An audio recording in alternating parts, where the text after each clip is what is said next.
This is more relying on Rousseau's sort of contradictory approaches to property. So it attempts to allow communities to get some compensation for selling their natural resources. Okay? The corporations like this indigenous knowledge and these materials because it cuts down production time. They can patent things and get them on the market faster. There's less research and development costs, and they can usurp the resources.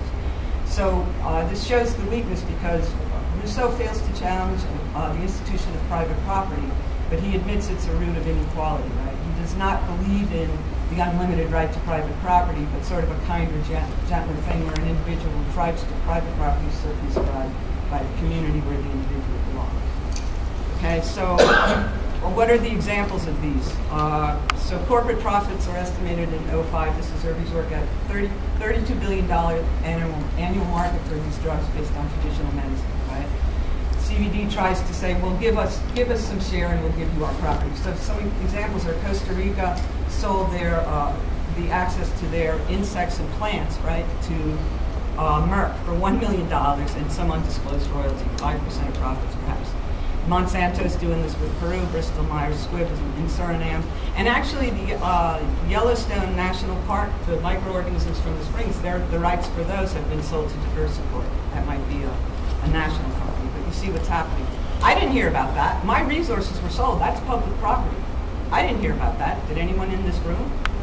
You see what's going on, right? Okay, so on a national level, the corporate personhood has allowed for the erosion of safety and labeling standards. We all know about the fragmentation of regulation in FDA, USD. This is in terms of genetically modified organisms. There is no regulation, right? It's divided between these two institutions. The FDA sort of set the mode when it used the term substantial equivalent. So if you have genetically modified food, processed food, probably includes it. You won't know because FDA made sure that, the industry lobby made sure that FDA would not have labeling. So there's no labeling requirements here. Canada has labeling. If they want to export their products to us, we could say, no, it's an unfair trade practice. If you label, we don't want you to label. So you see how this affects it. The tentacles go all over. So, okay, so that.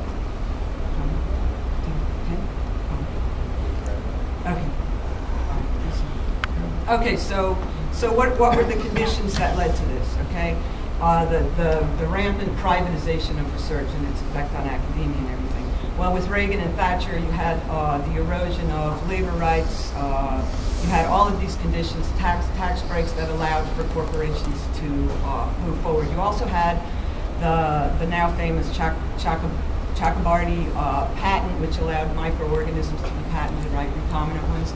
So then there was this big commercial interest in biotech, and there was this conversion from biological studies to biotech, and corporations have been going ever since.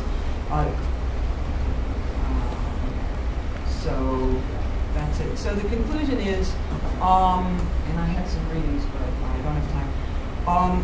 You can follow this agribiotech story and see how academia has been marginalized by the faculty that were in their tenure struggles that revealed the genetically modified corn, how they were marginalized. Their paper was retracted from Nature. Nature apologized. This was all Monsanto and industry-related pressure. So what we need to do is reinsert the public into, or allow for the debate to go on publicly, insist on this, not just after the implementation of all of these institutions, because now they're rolling. I mean, they let us protest, right, and try to mitigate damage, but we need to be at the table while the technology is unfolding. Corporate compulsory licensing, let's raise that debate again and insist on it, and let's have corporate personhood disappear, I would say. Thank you. Okay, now we're going to turn to Lee Brownhill. Lee, you want to speak from there? I might as well. Okay, Lee's from the University of Guelph. She's going to talk about climate change and eco-socialism. Yes. So I'm talking about climate change and the imperative of eco-socialism. And we've heard a lot at different panels and in different circles, and even yesterday's panel with Brian Tokar and David and agreement, that capitalism is killing the world. This is the imperative for eco-socialism, that people like Shiva, Mies, and others have been saying for a long time that the attack of capital on woman as the reproducer of labor power has been paralleled by the attack of capital on nature and the world. So I'm not going to go into the problem very much, because I think we all have a pretty good idea of what problems we're facing ecologically and socially.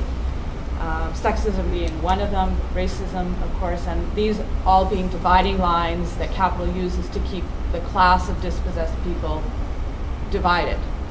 And I want to suggest here that we need to overcome these divisions in order to have unity and be the other world that we need.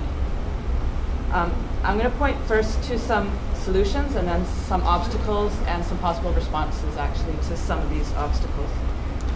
So solutions, I'm drawing from some actually already existing cases of people going into a food sovereignty and energy sovereignty world, view, but also through practice. That is, if we need to move to a different kind of world where we're basically providing ourselves with food and energy and all the things that we need examples. We need to know that this is possible.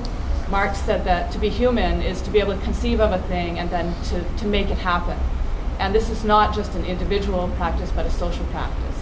And seeing that there are many, most really of more than half the world is not dependent on petroleum, is already living in a largely post-petroleum world, or the world of the hand, and solar energy and carbon energy that is in a system, a close or a cyclical system where carbon goes through its complete cycle, is used as an energy and goes back into the earth or into the atmosphere in a complete cycle. What I'm trying to say is there are already people in the world who are supplying themselves in a very, with electricity, with running water, not living in a state of yesterday, but a state of tomorrow, using some of the technologies of today. So I'm going to take us to Nairobi in Kenya, where I've been doing some studies.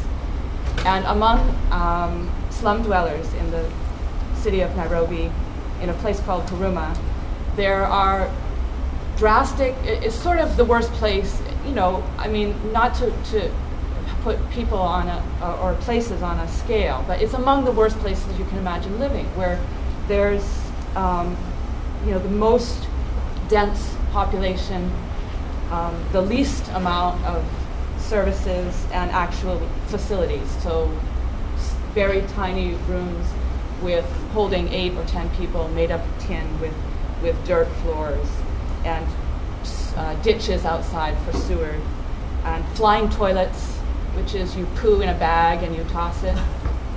And this along the Nairobi riverbank, the slums in Nairobi all grew up around the river, and that river being a source of water also, but also being completely destroyed.